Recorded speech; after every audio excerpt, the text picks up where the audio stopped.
Тіс дегеніміз ең маңызды адам денесіндегі мүшенің бірі.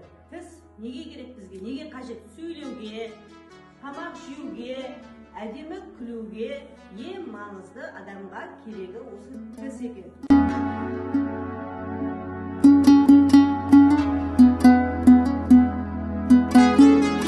Тәттілесін не болады балалар?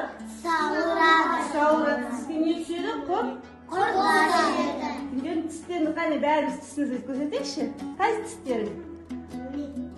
Мирастың сондықтан тісіне құрт түсіп түсті тіс дәрігеріне барып қаралуымыз қажет. Кәмпитса, чикен деген қазіргі фастфуд тағамдарды балалар жеуге болмайды екен. Маржан, жарай ма? Тістерді тазалау үшін біз тістерімізді күнге жуып тұруымыз қажет. Көрдіңдер ме? Сол кезде тістеріміз айнадай аппақ күлген кезде барлығымыз әдемі болып күлетін боламыз. Тістерімізді жуып үйренейік. Жарай ма? Жарайсыңдар. Жүреміз. Әдемі көрінеді. Тістің сау болу үшін не істеу қажеттілігін білгілерің келеді ме? Тісті қашан тазалау қажет?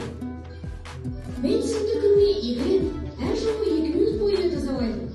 Таңертең және ұйқы алдында. Тістің ойқы-шұңқыр жерлерінде кішкентай бактериялар өмір сүреді. Олар тістің арасында қалған тамақтың қалдығын жейді. Осы бактериялардан бөлініп шығады.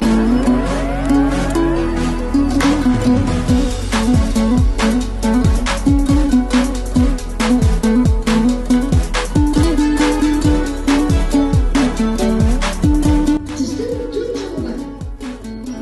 Шайнайтын, алдыңғы, және ішкі. Тісті